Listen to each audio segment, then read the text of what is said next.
اعوذ باللہ من الشیطان الرجیم، بسم اللہ الرحمن الرحیم۔ الحمدللہ رب العالمین والصلاة والسلام علی سید المرسلین و خاتم النبیین، اما بعد۔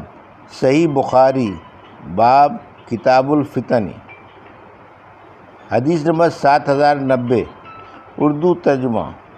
اور عباس نرسی نے بیان کیا، ان سے یزید بن زریع نے بیان کیا، ان سے سعید نے بیان کیا، ان سے قتادہ نے بیان کیا، اور ان سے انس رضی اللہ عنہ نے نبی کریم صلی اللہ علیہ وسلم سے یہ حدیث بیان کی۔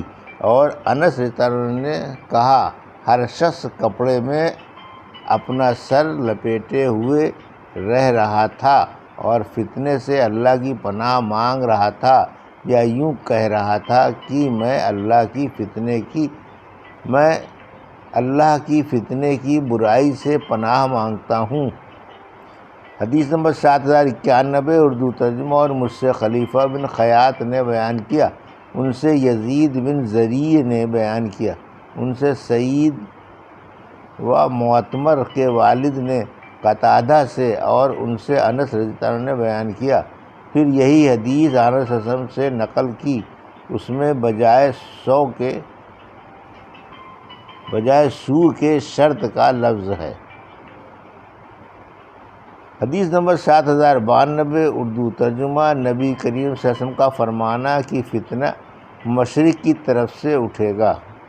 ہم سے عبداللہ بن محمد مسندی نے بیان کیا، انہوں نے کہا ہم سے حشام بن یوسف نے بیان کیا، انہوں نے کہا ان سے معمر نے بیان کیا، ان سے زہری نے بیان کیا، ان سے سالم نے، ان سے ان کے والد نے کہ نبی کریم صلی اللہ علیہ وسلم ممبر کے ایک طرف کھڑے ہوئے اور فرمایا، فتنہ ادھر ہے جدھر شیطان کی سینگ طلوع ہوتی ہے یا سورج کی سینگ، فرمایا۔ حدیث نمبر 7093، اردو ترجمہ۔ ہم سے قنیبہ بن سعید نے بیان کیا، کہا ہم سے لیث نے بیان کیا، ان سے نافع نے، اور ان سے ابن عمر رضی اللہ عنہ نے کہ انہوں نے نبی کریم صلی اللہ علیہ وسلم سے سنا، آن صلی اللہ علیہ وسلم مشرق کی طرف رخ کیے ہوئے تھے اور فرما رہے تھے آگاہ ہو جاؤ، فتنہ اس طرف ہے جدھر سے شیطان کا سینگ طلوع ہوتا ہے۔ حدیث نمبر 7094، اردو ترجمہ۔ ہم سے علی بن عبداللہ مدینی نے بیان کیا، انہوں نے کہا ہم سے اظہر بن سعد نے بیان کیا، ان سے ابن عون نے بیان کیا، ان سے نافع نے بیان کیا، ان سے حضرت عبداللہ بن عمر رضی اللہ عنہ نے بیان کیا کہ آن صلی اللہ علیہ وسلم نے فرمایا، اے اللہ ہمارے ملک شام میں ہمیں برکت دے، ہمارے یمن میں ہمیں برکت دے۔ صحابہ رضی اللہ عنہ نے عرض کیا، اور ہمارے نجد میں؟ آپ صلی اللہ علیہ وسلم نے پھر فرمایا، اے اللہ ہمارے شام میں برکت دے، ہمیں ہمارے یمن میں برکت دے۔ صحابہ نے عرض کی، اور ہمارے نجد میں؟ میرا گمان ہے کہ آن صلی اللہ علیہ وسلم نے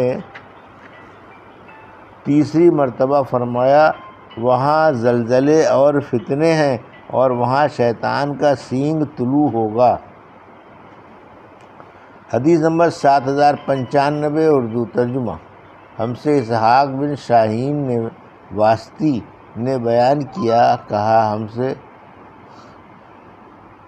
خلف بن عبداللہ طحان نے بیان کیا، ان سے بیان بن بصیر نے، ان سے وبرہ بن عبد الرحمن نے، ان سے سعید بن جبیر نے بیان کیا کہ عبداللہ بن عمر رضی اللہ عنہ ہمارے پاس برآمد ہوئے تو ہم نے امید کی کہ وہ ہم سے کوئی اچھی بات کریں گے۔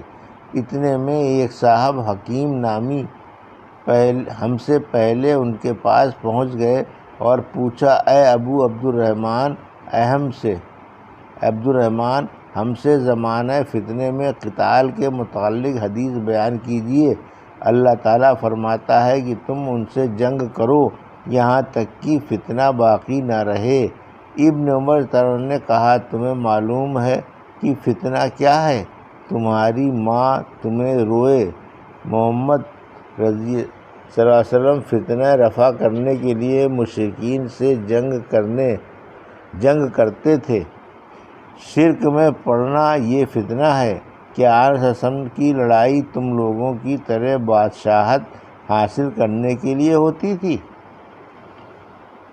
حدیث نمبر 7096 اردو ترجمہ۔ اس فتنے کا بیان جو فتنہ سمندر کی طرح ٹھاٹھے مار کر اٹھے گا۔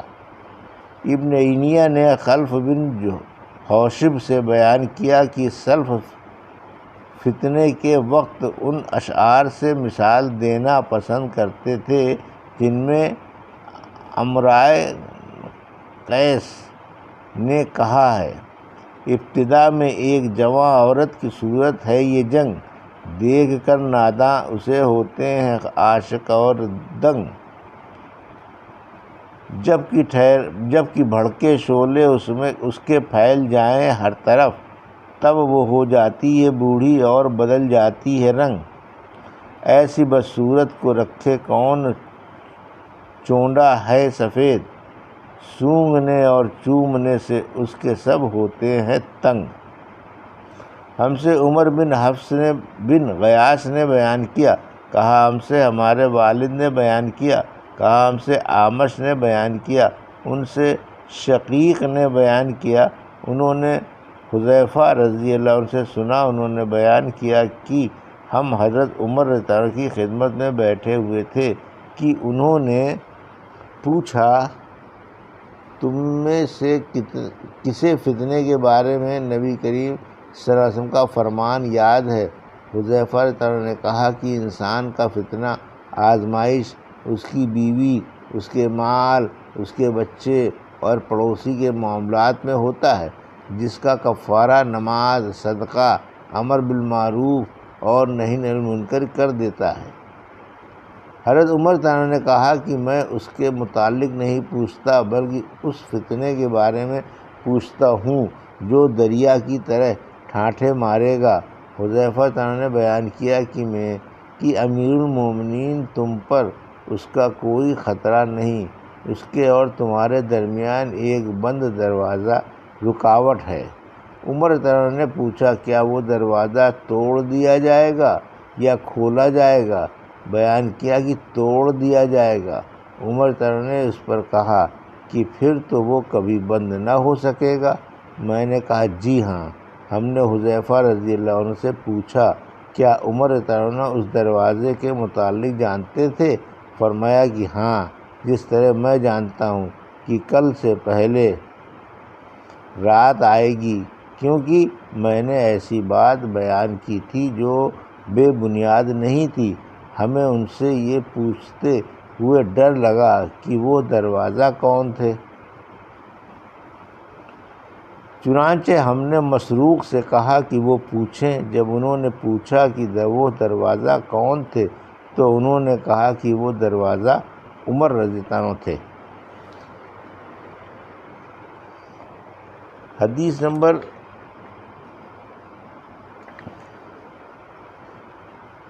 یہ تھی صحیح بخاری باب کتاب الفتن کی حدیث نمبر